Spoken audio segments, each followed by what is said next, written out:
这座小城是尼泊尔的旅游胜地博卡拉，我们也以为能赶上这种好天气，可是我们进城看到的却是这样。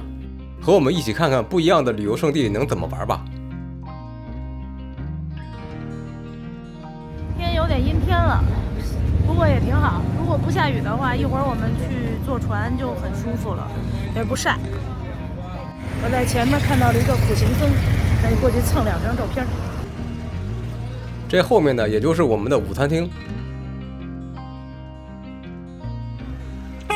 我们现在来到了世界和平塔的山下，往山上爬，大概爬7、8分钟。去山上喝茶，我有一爬山就会死的病，才爬了30秒，我现在觉得我已经快死掉了，就不走，使尽全身的力气在对抗。小哥表示很无奈。上山的一路上都是小商品店、纪念品店、串珠、小包、儿童玩具，Made in China。义乌，我的妈妈呀，还有这么高的楼梯呀！要洗嘞。我们爬到了，喝一杯玛莎拉茶。玛莎拉蒂，不知道跟印度的玛莎拉有啥区别？从这里可以看到山下的风景。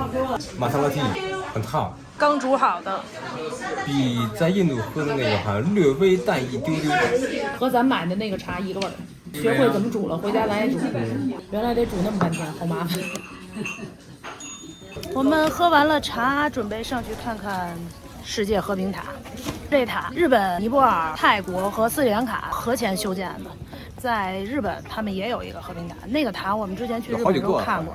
从我们喝茶的小店，还需要爬好几层台阶，把刚才喝的那点茶的热量又都消耗掉了。和平塔是日本山妙法寺在世界各地修建的第71座佛塔。佛塔里边有佛陀的舍利，四周有来自日本、泰国、斯里兰卡和尼泊尔蓝毗尼的佛像。塔顶镶嵌了来自斯里兰卡象征智慧的水晶石。满月的时候还有大型法会，平时也会在佛堂有些仪式。晴天在佛堂前的观景台应该很舒坦。我身后可以大概看到一点飞瓦湖和湖边的景致。一会儿在坐船的时候，应该能体验到江南烟雨蒙蒙的感觉。我们去看大卫瀑布，据说这个瀑布以前尼泊尔人称它为窄小的瀑布，因为它又窄又小，水流很细。瀑布被围成了一个小公园的形状，公园环境还可以。前面有梯子可以下去看，已经到底下去看一眼。瀑布口这儿还有象头神，代表湿婆的邻家，上面还有人捐了钱。然后前面这个是湿婆的牛，然后这里栏杆后面就是大卫瀑布。水势还可以啊。平时的水量应该没有这么多，今天水量看起来还比较丰沛。水汽都飘出来了。1961年，一对瑞士情侣来这游泳，那会儿刚好是汛期，女方失足掉进水潭的缝隙，人们没能把她活着捞起来。这瀑布的尼泊尔语正式名字的意思是“地下世界的瀑布”，可以想象瀑布下方有多么蜿蜒曲折。虽然这个瀑布比我们想象的水流已经大了很多了，但依然是一个很小的瀑布，能到这种水流，我觉得已经不错了。然后我们去体验尼泊尔的烟雨蒙蒙。街边一溜小商品市场，很多店主都会说中文，所以中文已不是加密语言。你好，吐槽要小心。我们车怎么停这么远？你好，走走。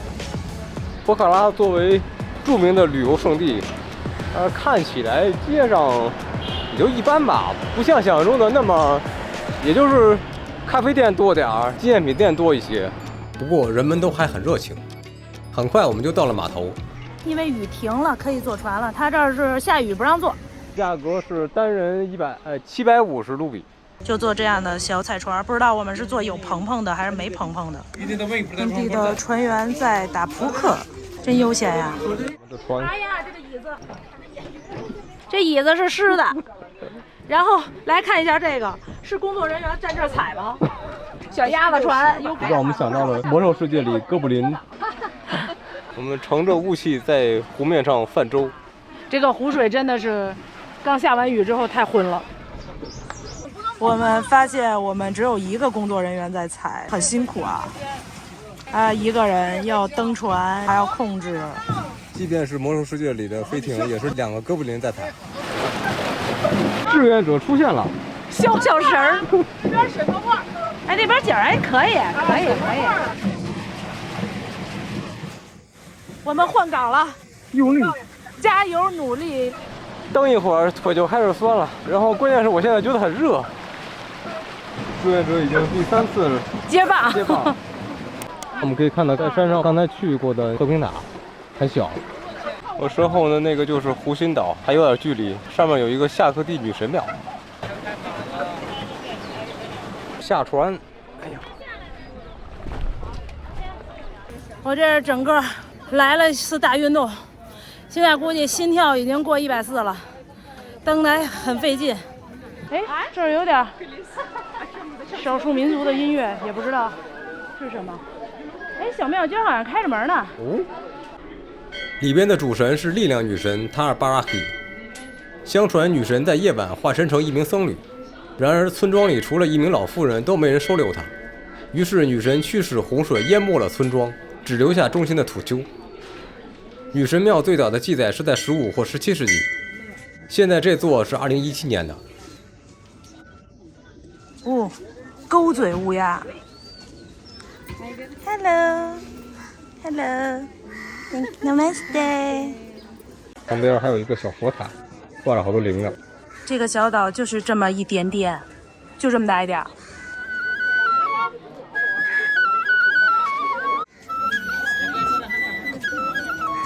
当天晴的时候，这个湖面你可以看到远处的雪山。能在雾当中看到一点点山影儿，看不真切。看你的心诚不诚，心诚则能看得清楚。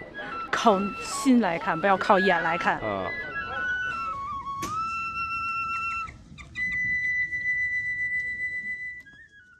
坐船归来，然后现在压马路，我们看到背后有一家咖啡店，它这个价位真的不算贵啊。拿铁150卢比。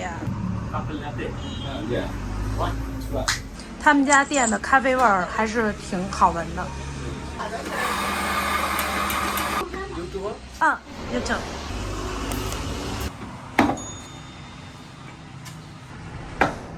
这会儿拉的好漂亮，是个叶子。它苦味很重，但是挺香的。尼泊尔这边咖啡还可以。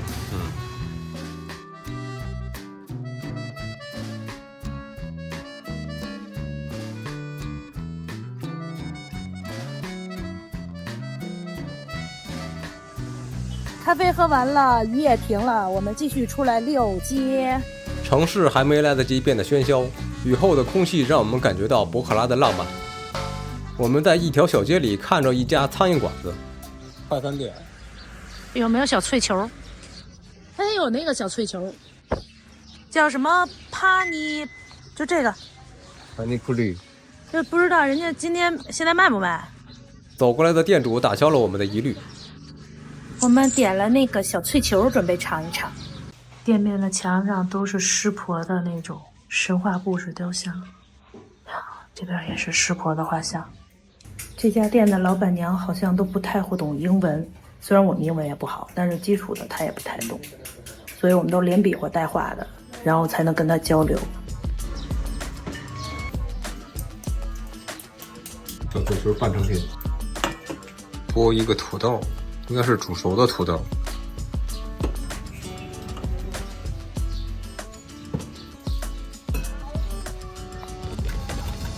加了香菜。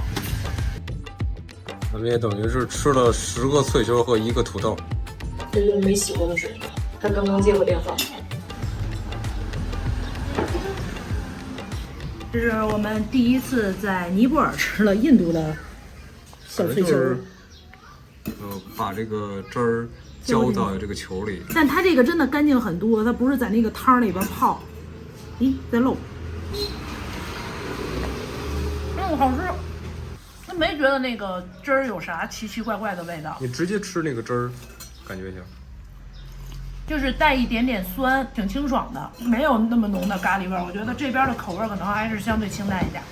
哎，它这个脆球放了挺长时间，但是特别脆，一点都不皮。给我来一个。哎呦，真的挺好吃的，我不骗你。外脆里软。对，但是它那个脆球稍微皮有点厚，它就嚼起来不是那么酥，稍微有一点点硬。果然不能在大街面上，就得到小酱酱里边。我们吃了个小脆球，这雨又开始下了。不过吃到小脆球了，好开心，比想象中的好吃。说不定可以通便，明天。希望不要。雨中的博海拉街道很安静，不过除了我们之外，依然有好多可能是本地人在这溜达，也不怕下雨。那都下惯了，估计。它这边好多都是民宿，然后小酒店，还有这种小咖啡馆、小饮料店那样。除了风格不一样之外，有点日本的那种。对，这儿估计没几个住家。对，我觉得也是，这儿可能很多，就像这种就属于青旅或者民宿这种规模。小雀都不怕人，离这么近了都不飞。这个小花儿据说是会变色。今儿要不下雨，其实真是挺好的。这街上全都是各种旅游服务的店、纪念品店、餐馆、酒店、小酒吧。感觉博荷兰唯一没有的就是红绿灯。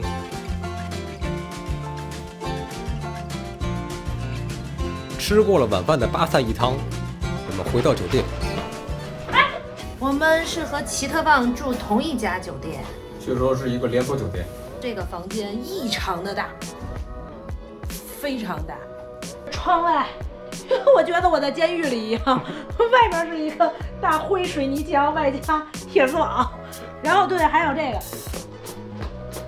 就满满的监狱风。这是衣柜，让我出去。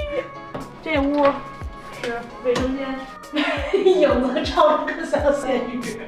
监狱风云。我感觉住在一监狱里。我们要赶紧收拾洗漱睡觉，明天4点半就要起床去看日出，但是天气看吧。对，我们不抱太大希望，因为现在还在下雨，我估计明天可能够呛能看见日出。但是既然来了，就要去试试。早上5点，我们准备出发，但是听着外面淅淅沥沥的雨声，估计这雨是下了一宿。万一有奇迹呢？窗外还在下雨，黑漆漆的。刚才开窗看了，雨小了，有戏，苍鹰搓手。从这边能看到博卡拉的灯光。这是一个盘山岛，我们要去山顶，我们没有路灯。现在山顶雾很大，我现在的脸很黑，我忘了带灯了，还要爬山几分钟，能否看到山或日出，就拭目以待吧。这里是寂静岭的，有点寂静岭那感觉啊。我们在雾中行进，空气还挺好。雾蒙蒙的山，老板已经出摊了，这边架子都已经搭上了，都是小店底下的观景平台，顺这个楼梯上去，大家爬上去看看。顶层大家都已经在这严阵以待了，可能是剪影。也闻见那个玛莎拉蒂的味儿，还挺香，黑乎乎的，能看见我的脸吗？你没带灯啊？来看我，看你干嘛？亮多了。天色已经开始亮起来了，查了一下是6点03日出，现在还有1刻钟，胜负就在这15分钟之内了。远远的可以听到僧侣们的敲钵还是什么的声儿，树的轮廓越来越清晰。今天下雨，其实人已经少很多了，但是还是有很多人很执着，大家都有一种不撞南墙不回头，不见棺材不落泪的心情，至少也看看能到什么程度。还有6分钟，我觉得我们今天看的不是日出，是看的寂静岭真人表演，感受了一把寂静岭实况，就差冒出来僵尸护士铁三角啊！完犊子了，这会儿雾更浓了，没有希望有日出了。看看这个，然后我们下去了，不等了。所谓尽人事听天命，反正我也不是属于非得看日出的那个人。来看看这个观景平台是什么样，对，来感受一下这附近的大家热情的气氛就行了。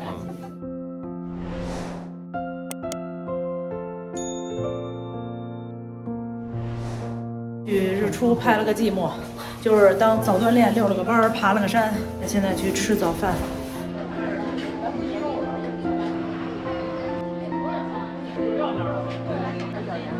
我们出去再继续逛逛街。我们的飞机是下午2点50，不过今天这个天儿，我们估计飞机会晚点，看吧。发现博卡拉这边街头换汇的汇率就是比加德满都要差一点，1人民币换17.91啊。加德满都泰米尔区看到的是18，稍微差一点，可能是因为这边游客多。这些个小摊嘛，当然是能坑一个是一个。所以你们要来的话，尽量在加德满都把钱换好。临大街的小吃店感觉都干净一点，不像我们昨天转到那个小巷巷里边去吃那小当地人去吃的那种小破店。领队还说不要瞎吃东西，不然你会一直驶到北京。偶遇兰花饭店好像挺有名的这家店，他们好像好多换钱来这儿。我记得哪个店来着，说里边现在服务员都是尼泊尔人，没法换钱。刚才在我身后的这个街口的有一个大概50岁左右的男性，看见我们之后就给我们比这个手势，就是要钱吧。看起来穿着也不是那么破。街边公园看起来不算太大，这儿有个湿婆的象征。Visit Nepal。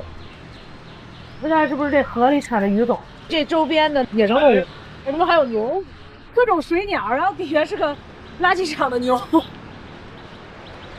一个大众接水的店，左边这个算是亭子吗？好像是，感觉就是他们一个大两个地儿，这2个地儿，然后这是个小码头。我身后有个小亭亭，应该是湿婆的庙，因为我看见了庙前面有牛，那小金牛，果然是里边邻家。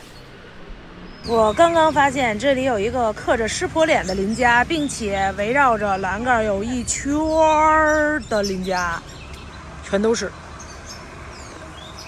哎，然后到了这头，竟然还有一个象头神，贝壳吗？我过去看看，旁边上有一个小碑，也不知道是啥，上面镶的都是贝壳。上来之后看到这个雕像，原来是猴神，就是印度教里边的战争之神，也是《西游记》里孙悟空的原型。感觉我们酒店附近的那些店开的还行，那啊有牛，俩人就在这站着，不知道他们是要过马路还是什么。想过马路过不来，车太多了，茫然的站在这儿。哎呀，哎呀，鼓起勇气，小牛吓死了。两头牛再一次返回起点，他们无奈地走上了人行道。他们终于放弃了。然后他们打算继续寻找下一个可以过马路的点。哎呀，他们见胡同。这俩好像是普通的黄牛啊，不是牛牛。妈儿，牛牛。走得还挺快，妈妈带着孩子，这明显就是来到了一个小旅馆。不知道他们要把我们带到哪去。我们尾随着牛，他们拐进了旅馆的小门里，我们继续尾随，他们就这样进去了。哎呀，他们就这样进去了，毫无廉耻心的在吃人家的花儿。牛把人家花儿啃了啊！他们开始轰了，有阿姨进来轰牛了。吃了好多花儿，又被轰出来了。老板很生气。我们继续尾随被轰走的牛。我觉得咱俩真的好闲。今天的自由活动就是跟牛，我就想玩玩小牛。为了避免迷路，我们决定不再尾随了，因为不知道这俩牛要去哪儿。他们就在这吃这旁边的草。他们俩就这么一路走一路吃的往深处进发，我们继续返回到大街上。在布卡拉漫步很惬意很安静，这儿整个节奏都挺慢的，就是你来这其实没什么事儿干，就湖上游游船，街边逛逛店，然后感觉好多老外可能除了徒步之外就在这儿休整，就是天天在酒店里待一歇，然后街边好多小吃店。然后天好的话，坐直升机看喜马拉雅、花阳伞什么的，也就这么点事儿。这边除了徒步，其实没有太多，就是徒步前的休整。不过据说也有人在这附近找个小村儿，然后去住一住，然后享受一下田园生活啊，去干一干农活。干农活。对，真有。真闲啊，挤奶呀。中国人不会干这个，在家里都干够了。啊。我们在酒店旁边的咖啡店里买了一个冰激凌，80卢比一个，4块钱，不算便宜，但是也还好。毕竟是旅游区嘛。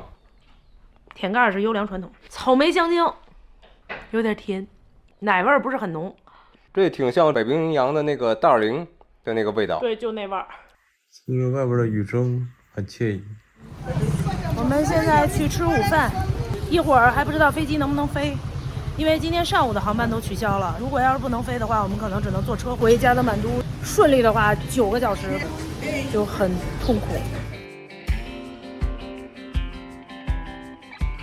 吃过饭，我们去机场，可是世事难料。我们刚才接到了噩耗，飞机取消了，于是我们要颠回去。但是今天这个天儿，说不定得10到11个小时，要了亲命啦！本来还指望今儿晚上去看个夜祭或者对，没戏，彻底没戏了。我们能活着到加德满都就不容易了。希望到加德满都的时候不会散架。然而命运的齿轮在此转了一下。大好消息，通知我们可以进去啦，可以坐飞机啦，我们不用颠9个小时啦。就算飞机晚点，我也开心。才开张1年的这博克拉机场是中国援建的，但尼泊尔多次要求免除2亿美元的债务，还试图找到中国公司有贪腐行为，让我想起日本人在这建和平塔的时候，也曾经被尼泊尔政府百般刁难。唉，扶不起。候机时进来一位高僧，门口是一堆高僧的信徒们在这儿送别。据朋友说，这是位仁波切。我们过了安检，这儿的安检还真的挺松的。这儿就只需要把手机充电宝拿出来，然后我们的飞机又晚点了，因为它只有25分钟就到加德满都了，可能还有时间去泰米尔街把我们多余了的钱花掉。希望吧。希望。接到新的通知，就是我们要乘坐的那个飞机还没有从加德满都飞过来，什么时候飞不知道，7点了，然后不知道什么时候走，说不定没准等我们从这儿飞回加德满都，也不用住酒店，也不用啥，然后直接从加德满都再飞回北京了。机场接机场，还好没一会儿飞机就飞过来。我们终于可以登机了。这好像是走过去，还以为是坐车过去呢。是一块飞的一个叫佛祖航空，我们这个是雪人航空，居然是一个螺旋桨的飞机。空姐制服很有藏族特色，不知道和西藏航空入股有没有关系。我们的飞机虽然只有半小时，但是发了一颗糖。第一次见到用棉花来当耳塞的航空，有点新奇。从雪人航空里面出来了。到加德满都了，我晕机了，好难受。别看我们坐的是那小破飞机，起飞拔得可快了，就是旱地拔葱，噌就上去了。那小螺旋桨还挺能转，下来的时候也是日就下来了。那个架势堪比山东航空或者西伯利亚航空。感觉今天的空气不是太好，好像有一点雾霾的味道。随着撒红街过去，我们终于不用再担心有人突然露头盖脸一盆水下来泼我们一身。我们沿着一条不算太明亮的小巷去吃饭。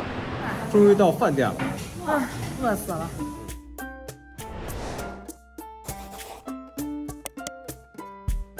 这边的街道已经这2天走过好多次了。这个是泰米尔区的主干道，我们又回来了。纪念品店、茶叶店、水果店、一些小饭店、德邦物流、网红小哥哥的围巾店。我们的羊肉串之梦又破灭了一点。实在不行就最后400块钱在机场花了。我们又回来了这个酒店。就这2天在加德满都的6街，我们发现这边虽然摩托车很多，但是看上去都是摩的，拦一个摩托车，然后他把你带过去。加德满都这儿的治安其实确实还算不错。我们现在是10点钟，从泰米尔区走回到酒店，这一条街大概有2公里吧，得有。差不多。你能一路上看到很多年轻的女孩，单独或者2个，不用担心什么抢劫啊什么的，它没有那种问题，就是算是治安比较好的。但是交通很混乱，要不然旁边的沟，要不然就是冲过来的摩托车，速度都特快。我们也看到，在一个街口上有俩警察在那儿一直盯着，维持秩序。啊。我们现在回酒店了。最后一晚都没有行程，最后一晚的住宿，明天早上9点15的飞机，据说准点率为0。剩下的兜里的钱就看在那儿能买到什么了。还剩下400卢比，花光它。晚安啦，拜拜。我们要去机场了，但是据说已经晚点了，从多哈飞到这儿就已经晚了1个小时，但是这里晚1个小时属于正点。回家，准备回家啦。又一次到达加德满都机场，出发港的门口感觉跟火车站似的，很混乱。加德满都的机场安检需要脱鞋，然后其他的还好，就还算。电脑、相机、镜头都不需要拿出来啊，还挺方便的。然后整个候机厅就我身后一家店，我们那400块钱必须在这儿花掉，不然太亏了。看这个，我们在加德满都的小店里看到了大白兔。买了一杯咖啡，然后给了一个票去旁边的咖啡师那里排，有点那个梦回60、70年代买票吃饭那。取咖啡的时候，我们看到了下面的糖，还有搅拌棍儿，很潦草。我们刚才看到至少2条警犬围着旅客这边闻包，这边可能离金三角近，它容易有犯那些东西的。因为麻雀，机场里边就有麻雀。和我们在印度机场一样，国内觉得机场里不能有任何鸟，会影响飞机飞这种事儿，在这些小破国，人家根本就不吝。We don't care。We don't care。9点26，我们开始登机，本来预计9点25飞。我们终于要回北京啦！这次航线有可能能看到喜马拉雅山，有点多云，机遇好像补丁稍微有点多。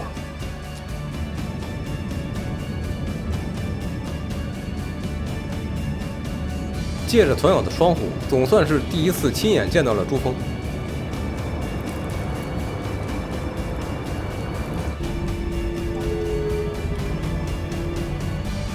我们的尼泊尔撒红节旅程结束了，撒红节还是挺花哨的。我发现我们每次出去就没有圆满的，总有遗憾。这次博卡拉基本上等于白去，因为是为了撒红节去的，所以虽然有点遗憾，但还好吧。最关键的是撒红节，对，那个真的拍的挺好的。印度那年撒红节玩了个寂寞，这次玩的真的太嗨了。期待我们接下来的旅行，点赞关注我们吧。猜猜我们的下一个旅程目的地是哪里呢？